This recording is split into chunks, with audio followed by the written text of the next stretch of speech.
Alright, what is up, my little villains? I am Taylor, wearing my villain hat. You can buy this at taylorwinder.com, link down below.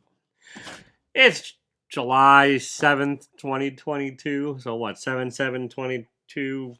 There's mass shootings all over the place. The country's a hot mess. I recovered from a long weekend of stupid-ass fireworks scaring the shit out of my dog, and now I'm going to talk about comics. This was not a great week for comics. I had a lot of them, but there's not a lot of great in here.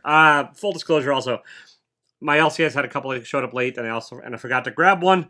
There's a very good chance that the three of those books would probably have been the top of the list. So there's three books I did not pick up: Stillwater, Saga, and Strange Academy 18. And I have a feeling they probably would have been in the bottom of the stack here, which is where the good books go. But I'll read them next week. I'll review them next week, and we'll, life goes on. I had enough to read this week.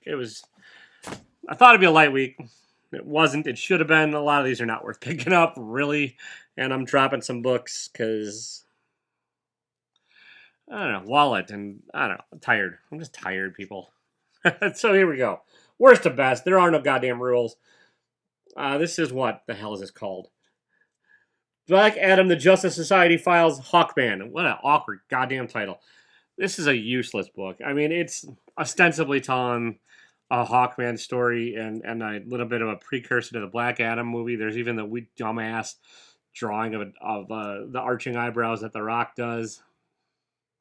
This shouldn't exist. I mean, it's a money grab by DC. It's not great. It's Kevin Scott or Kevin Scott. I'm not sure how you pronounce the first name. Don't care. I like their writing when they're doing their own things. I think they're on Shadow Service, I believe, which I really dig. But when they write properties for other things, like they wrote Star Wars: The High Republic, which is garbage, and this is garbage. This is just not well written. It's clunky. It is awkwardly paced. The art is serviceable, but not anything particularly great. Hawkman looks just kind of stupid in this. It looks like drawn by like a chunky ass Liefeld-y, shoulder patty nonsensey thing, and then the tale itself is just kind of like, it's a simple story, but it's just the way it's told is just kind of needlessly confusing and needlessly awkward and needless. This shouldn't exist. So don't waste your money on it. It's also the most expensive goddamn book I bought this week. It was $7. No more of this crap, Taylor. Remind yourself. Like, look back in this video and be like, don't spend any money on this dumb shit. This is dumb shit. So don't pick up these. Don't waste your fucking money. All right, next. What order am I doing this in? These are all kind of about the same from here on out. Not from here on out, but whatever. Next, Carnage number 4. It's Ron V, who I like the writing normally, and Mana on the art. The art's fine. The story's not awful. And this is bias on my part, so take it with a grain of salt and realize it for what it is. I'm doing my best to be objective, but I'm not. I don't think anyone that reads comics is objective about it. You read and you have your own biases and stuff, and it's sinking in here. I just do not give a rat's ass about the Carnage character. I tried. I gave it a couple issues. It just was from an era when I wasn't reading comics. I don't think it's that interesting a character to begin with. A psychopathic symbiote just doesn't grab me. And I think it's probably a fairly interesting take on the character, and they're doing new stuff. But it's also just a little bit muddy, and like the pacing seems like pretty slow on this book. It's a slow burn. And there's just not a lot of revelations here that are interesting to me. And so I'm done with it. It's just no more Carnage. No more. I just don't care. I just don't give a shit. All right, Avengers Forever number 7. This is one of the more idiotic issues of this book, and that's saying something. This is not always a great book. It's Jason Aaron playing around in like these multiversal Avengers thing. I think it's an ongoing. I mean, it's just this is the world of a whole lot of Steve Rogers, none of which are Captain America. It's just kind of stupid. It really is. It's a stupid premise, and it's told, and it's a lighthearted enough, and it's harmless, but it's just kind of dumb. This book is frustrating to me because I think I'm pretty sure there is a plan, and I'm pretty sure Jason Aaron has like a B plot that should be the A plot, and we should be getting somewhere with it, and like it should be telling the tale of the Avengers Forever. But thus far, 7 issues in, and each issue is just focused on a different multiversal version of a different Avenger. For hell, my hat's crooked. This is a metaphor for my life. It's all crooked right now. Get somewhere. I might have one or two more issues in me on this. I mean, every damn issue of this is the first appearance of somebody, and so if you're specking on stuff, grab it for that and just hold on to it and wait a decade and see if it goes anywhere. And at this point in a decade, maybe we'll figure out what the hell the plot is of this overarching plot of this is. Maybe. All right. Remember Vertigo? I don't know if you. I don't know if I'm guessing, given by my analytics, most of the people that watch these videos are old enough to remember Vertigo's DC Comics and like the sort of gothic horror elements of it, and like these slow burn stories. And I'm just, what am I? There we. Yep. Nope. I'm just gonna spend the rest of the video fucking with my hat, not talking about comics at all. That's. Anyways, Vertigo. Slow burn, gothic horror, kind of usually fairly well done, creepy, and just kind of had that vibe about it where you're like, oh, that's going to go somewhere dark and twisted. Okay, well, instead of that, we have Marvel's mainstream book this week, Ghost Rider #4. It's Vertigo light. It's not going dark enough. It's not going gruesome enough. It's not visually anything enough. It's just kind of pussyfooting away around the gothic horror genre. It's not awful. It's another slow burn of a book, and there's the gothic horror. The gothic horror Carnage, gothic horror this, gothic horror. There's one more down the list that's higher up, but like that's just kind of. There's a few books this week that feel like they should just be Vertigo titles. I mean, I know with Vertigo's DC, Marvel, you know what I'm saying. It should be a gothic horror. They should just let her rip and really go for it. But this is not really that. It's like Marvel's just playing it safe, and a lot of these books this week feel like they're playing it safe, and it's just kind of disappointing. Like, take some real chances. Do something really gross and bizarre and out there. Really just bite your teeth into it and just fucking tell a fucking gross story. Or just tell an average, kind of not really scary, not really anything else. I mean, there's a fucking circus in here. It does not get any more cliche than a creepy circus. Also, our circus is still a thing. I think we're kind of done with that crap, right? I mean, first of all, nobody wants to watch like sad elephants do shit anymore, right? We're all past that. We're all a little more grown up than that stuff. Like, I hope. All right. Am I switching around the order a bit? Yeah, we're switching around the order a bit here. Yeah, we definitely are. Yeah, all right. This is fine too. This is Dark Crisis #2. It's not awful. It just doesn't feel like a crisis event. It doesn't have that. Well, it's not telling the story of like the universe or anything. I mean, the grand, like crises, whatever the plural of crisis is. It's not telling that story. So it's just telling the aftermath of like what happened when the Justice League disappeared, and that's okay. But it feels like this should be like a B plot. It should be like a side story, and we should be learning about the giant cataclysmic event and how they were trying to stop that. Instead, it's just squabbling and bickering, and I mean, there's some okay stuff in here. You get Cyborg Superman, you get Superman, you know, the John L. whatever. This is not a Superman. I'm not reading that book. You get Nightwing.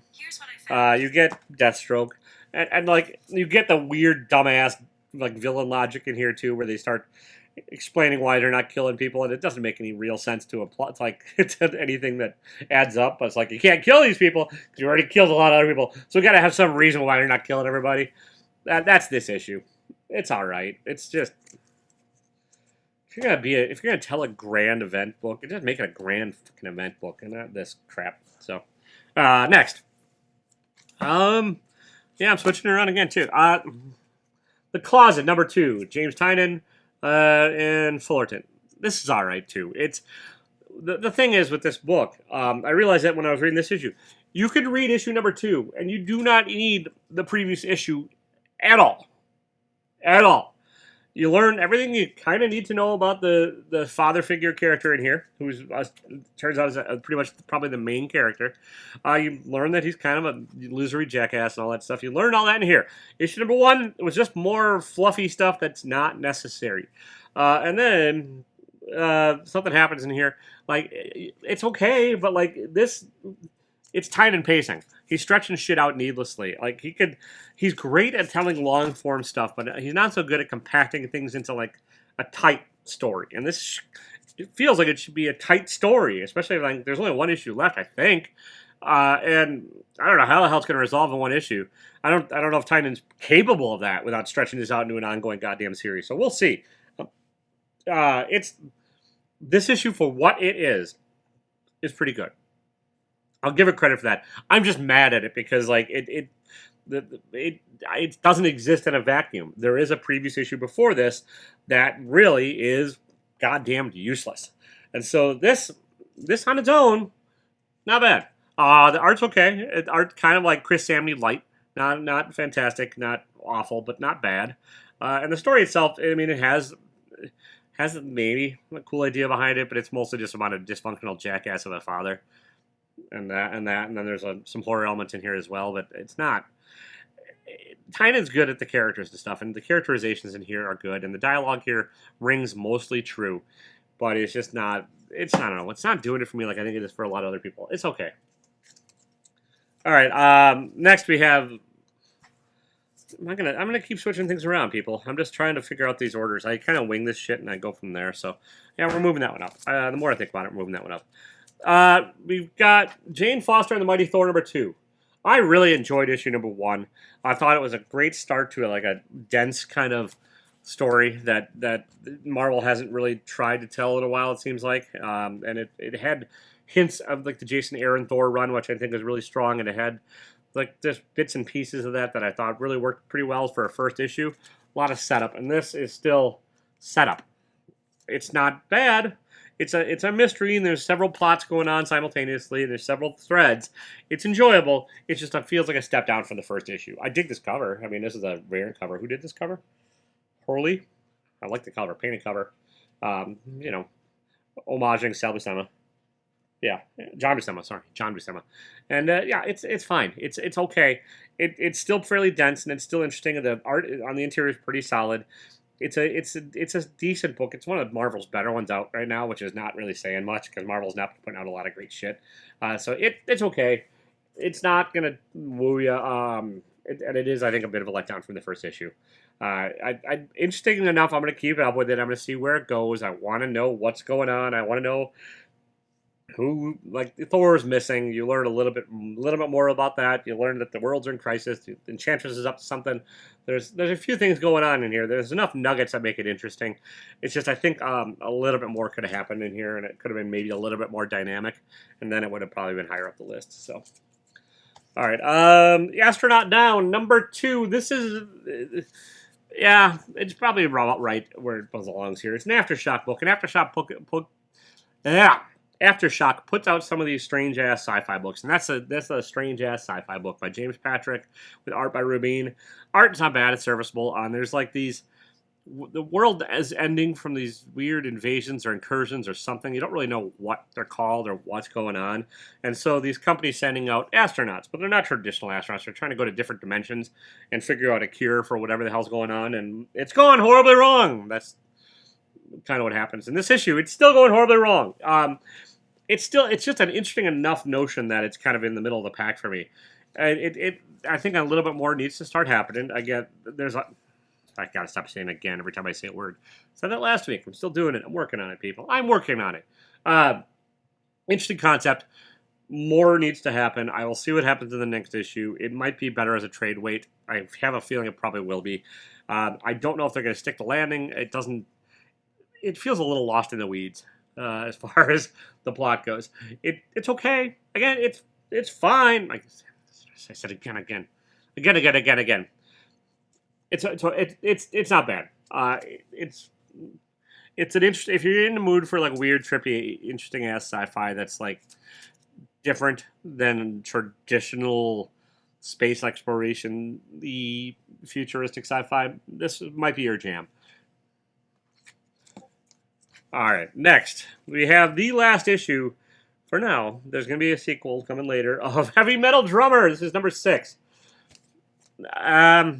I like this book. It's been #1 on my list a few different times, right?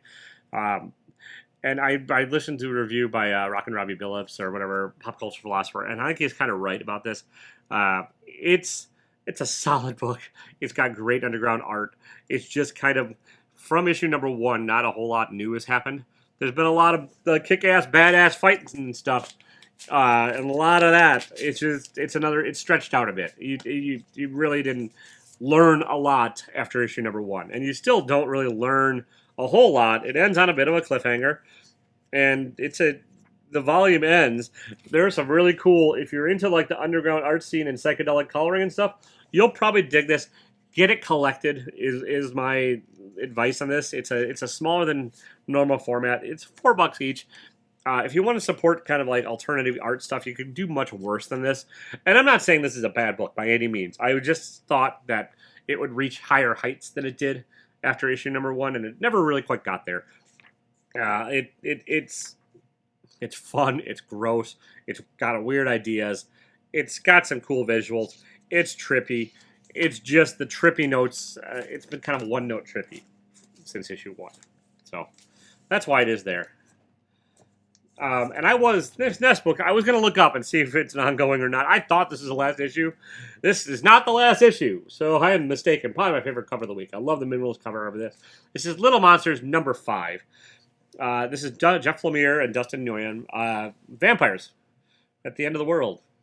You learn a little bit more about the history of these kids. They're all kid vampires, right? And there's different factions, and they've discovered humanity is still alive in patches. And for hundreds of years, they didn't think it was the case, or eating rats unless playing kids games. And the status quo is not shifted forever. The main vampire or vampires that infected these kids has not been seen in ages, and so they were just left to their own devices. And that's this book is dealing with what happens when the kids find out there's humans. And I don't want to spoil more than that. That's just the sort of setup for the book. It's an interesting dynamic. This is the best issue of this thus far. It's still not my favorite Lemire book by a long shot. I just think it's glacially paced, and I think it needs to go somewhere a little more.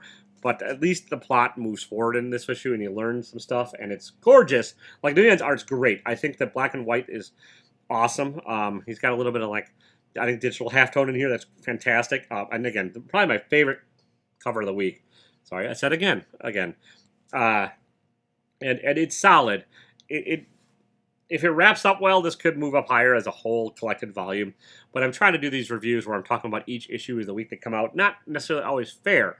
However, when you're spending $4, $5, whatever on each issue, I think you have to kind of look at it separately too.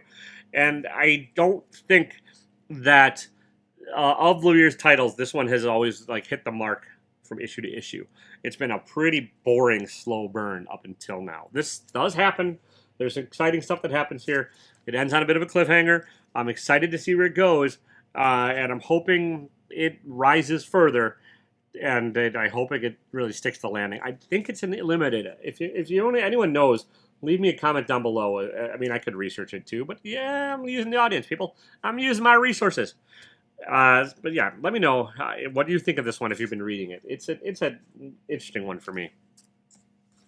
Okay, remember when I said Vertigo, gothic horror, horror light kind of stuff? Look, Poison Ivy number 2. I do think this would be better as a pure, like, Black Label DC horror book. It's not that. I think it's set in mainstream continuity, near as I can tell. It's Poison Ivy being a badass. She's dying and, like, getting evil. It's got notes of 90s Vertigo all over it. I wish it would commit a little more, but I do think this is a more solid story than the other ones that are on the list. I think G. Willow Wilson doesn't quite have the tone quite right, at least for the horror, what I would like to see in a horror book. But that's essentially what this is. This is a horror story. It's set in DC the continuity. There's characters that are discussed in here that aren't seen, that I'm glad have not been seen. And this is basically the whole thing's framed as a letter to Harley, the ex-lover or current lover or whatever. I don't know the situation. I'm not reading Harley. I don't care. But this is mostly just Poison Ivy is dying and wants to go out with what she thinks is the right thing to do. I'll leave it at that. Kind of badass, kind of awesome, kind of evil. Could be more evil, could be more awesome. Okay. Got 3 books left. Batman, number 125. This is Chip Zdarsky's first issue on the book, and it's Jorge Jimenez back on the art. The art is gorgeous and amazing, and Jimenez is awesome at it. As far as the first issue for Zdarsky, I trust Zdarsky. I think it's going somewhere. Enough interesting stuff does happen in here that it's this high on the list. Again, I'll stop saying again. It's just not that great a week for comics, and this is not a great start.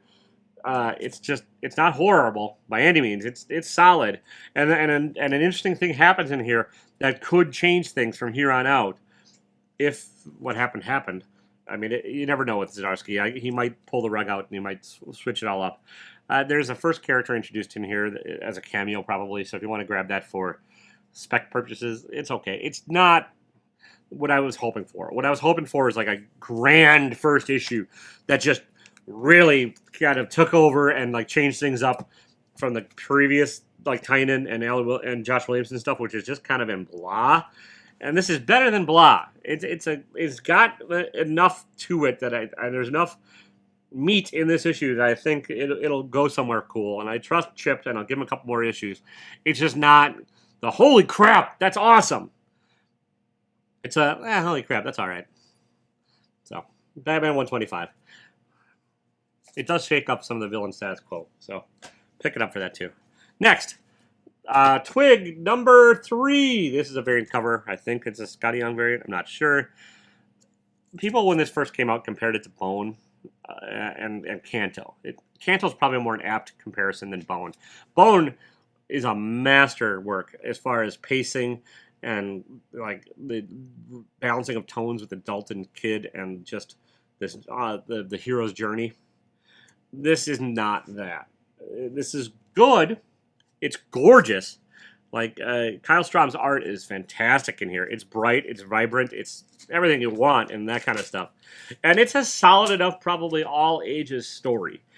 The issue I have with this, and it's still pretty high on the list because it's not that great a week for comics, is that when there is conflict, it's resolved very quickly, and there's never this sense that the main character, Twig, was in any real danger. Like, the tone just didn't land for me. Like, it didn't stick that as far as, like, oh, that's going to go. Like, there was never this notion that the main character was in any peril. So they didn't, I don't think Scotty Young quite nailed that. I'm still going to read it. It's a 5-issue limited. I'm hoping they wrap it up. I think one of the strengths of Bone is it was an ongoing. It went for like 50-some issues, and that's not this. This is apparently just a 5-and-done little story. As far as a little story goes, with the world-ending consequences and stuff, it's good. It's better than Kanto. The pacing is better than Kanto. It's just the stakes just didn't quite feel real to me in this issue. So, it's number 2 on the list. All right, best book of the week, and this one has been the best of the week for a lot of time, and it's solid. This is solid. This is Firepower number 22. I don't think there's been a bad issue of this yet. It's it's martial arts action flick with world-ending consequences with Kirkman and Samney. If you've seen any other reviews I've done of this book, you could probably substitute anything I've said about previous issues in here. Samney's great at action sequences, and Robert Kirkman's doing a great job of keeping a very high-paced, high-stakes, action-oriented book going. It's kind of breezy. You'll get through it quickly.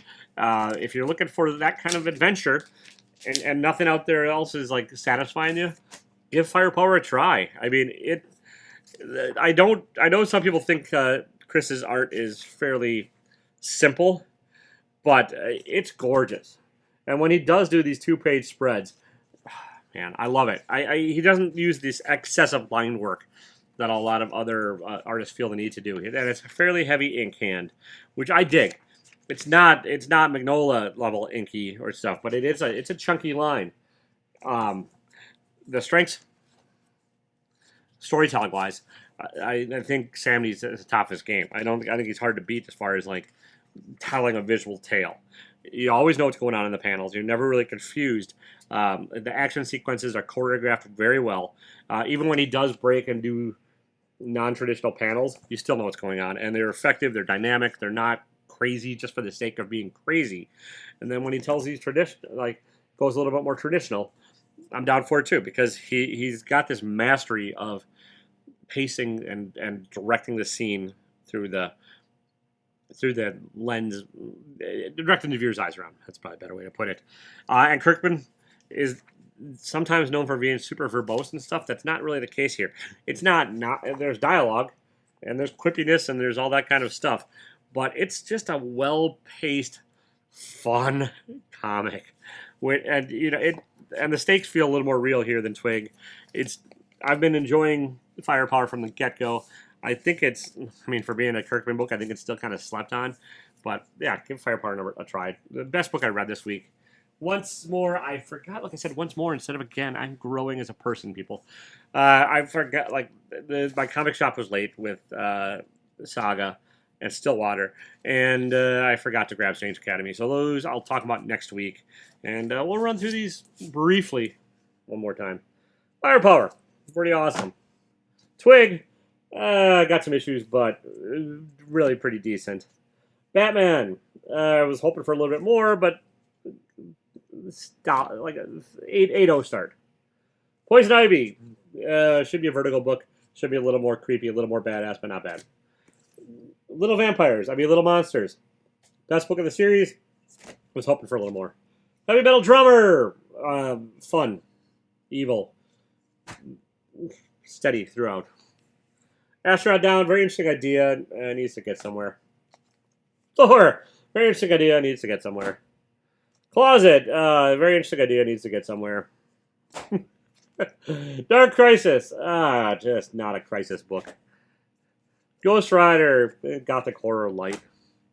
Avengers Forever, stupid ass issue. Carnage, gothic horror light. I don't care. And this fucking book. So there you have it. That's what I read this week. Let me know what you thought. Leave me a comment down below. I will be dropping my top 5 comics on my Substack, which is a new thing I'm doing. I'm writing on Substack. So that should come out maybe Friday. So I'll be talking about my top 5 favorite books of the week. I'll be writing about it. I'm trying to get better as a writer, people, so I'm writing some stuff. Give me a follow down below. Free follow. You'll get notified via email when my new content drops on there. I'd appreciate it. I'm trying to grow that. It's going very slow. I think I have like 3 subscribers, but whatever. I'll get there. And yeah, I have a video dropping also this week where I talk about Cages by Dave McKean. And next week, Monday, I think if you're watching this in real time, I have Unboxing Match makes its glorious return next week, Monday. If you're watching this in the past, you probably have no idea what I'm talking about. So it is actually technically whenever you watch this, it's in the past because it's a recorded vid. Time is a flat circle. Hakuna Matata. Don't be a dick. I'll see y'all later.